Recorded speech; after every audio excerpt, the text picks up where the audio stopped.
ಎಲ್ಲರಿಗೂ ನಮಸ್ಕಾರ. ನನ್ನ ಹೆಸರು ಛಾಯಾ ವಿರಣೇಕರ್ ಅಂತ. ಇಂದು ನಾನು ರಿಲೇ ಓಟದ ಕ್ವಶನ್ ಆನ್ಸರ್ಸನ್ನು ತೆಗೆದಿದ್ದೇನೆ. ಸೊ ಇದ್ರ ಕ್ವಶನ್ ಆನ್ಸರ್ಸನ್ನು ನೋಡೋಣ. ಪಾಠ 5 ರಿಲೇ ಓಟಗಳು. ಅಭ್ಯಾಸಗಳು. ಒಂದು ವಾಕ್ಯದಲ್ಲಿ ಉತ್ತರಿಸಿ. ಒಂದನೇ ಕ್ವಶನ್, ರಿಲೇ ಓಟದ 2 ವಿಧಗಳನ್ನು ತಿಳಿಸಿ. 4 × 1000 ಮೀಟರ್ ಓಟ. 4 × 400 ಮೀಟರ್ ಓಟ. ಸೆಕೆಂಡ್ ಕ್ವಶನ್, ರಿಲೇ ಓಟದಲ್ಲಿ ಓಡುವ ಓಟಗಾರರ ಸಂಖ್ಯೆಗಳನ್ನು ತಿಳಿಸಿ. ಒಂದು ರಿಲೇ ತಂಡದಲ್ಲಿ 6 ಸದಸ್ಯರು ಇರಬಹುದು. 4 ಕ್ರಿಯಾತ್ಮಕ ಓಟಗಾರರು, 2 ಕಾಯ್ದಿರಿಸಿದ ಓಟಗಾರರು. ಥರ್ಡ್ ಕ್ವಶನ್, ಪ್ರತಿಯೊಬ್ಬ ಓಟಗಾರರು 4 × 100 ಮೀಟರ್ ರಿಲೇನಲ್ಲಿ ಓಡಬೇಕಾದ ದೂರವೆಷ್ಟು?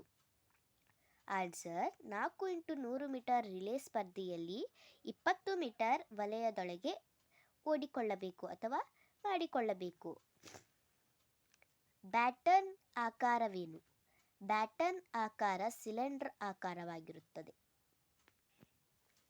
ಫಿಫ್ತ್ ಒನ್, ಬ್ಯಾಟನ್ ವಿನಿಮಯದ ಕ್ಷೇತ್ರದ ಹಿಂದೆ 10 ಮೀಟರ್ ಉದ್ದದ ಕ್ಷೇತ್ರವನ್ನು ಯಾವ ವಲಯ ಎಂದು ಕರೆಯುತ್ತಾರೆ?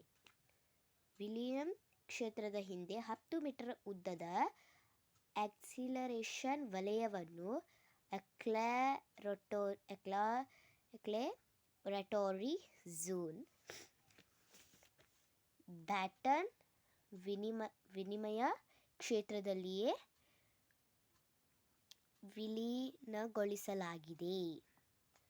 2-3 ವಾಕ್ಯದಲ್ಲಿ ಉತ್ತರಿಸಿ. ಉತ್ತಮ ಬ್ಯಾಟನ್ ವಿನಿಮಯ ತಂತ್ರವನ್ನು ತಿಳಿಸಿ. ಬ್ಯಾಟನ್ ಸುರಕ್ಷಿತ ವಿನಿಮಯ. ಬ್ಯಾಟನ್ ವೇಗದ ವಿನಿಮಯ. ಉಚಿತ ದೂರದ ಲಾಭ. ಸೆಕೆಂಡ್ ಕ್ವಶನ್, ರಿಲೇ ಓಟದ ನಿಯಮವನ್ನು ತಿಳಿಸಿ. ಓಟಗಾರರು ಬ್ಯಾಟನ್ ಅನ್ನು ಪ್ರಾರಂಭದಿಂದ ಮುಕ್ತಾಯದವರೆಗೆ ಕೈಯಲ್ಲೇ ಹಿಡಿದೇ ಓಡಬೇಕು. ಓಕೆ. ಬ್ಯಾಟನ್ ಅನ್ನು ಬೀಳಿಸಿದರೆ ಬೀಳಿಸಿದ ಓಟಗಾರನೇ ಬ್ಯಾಟನ್ ಅನ್ನು ಕೈಗೆತ್ತಿಕೊಳ್ಳಬೇಕು. ಥರ್ಡ್, ಅಕ್ಕಪಕ್ಕದ ಓಣಿಯಲ್ಲಿ ಓಡುವ ಸ್ಪರ್ಧಿಗಳಿಗೆ ಅಡ್ಡಿಯಾಗದಂತೆ ನೋಡಿಕೊಳ್ಳಬೇಕು. ಈ ವಾಕ್ಯಗಳು ಸರಿಯೋ ತಪ್ಪೋ ತಿಳಿಸಿ.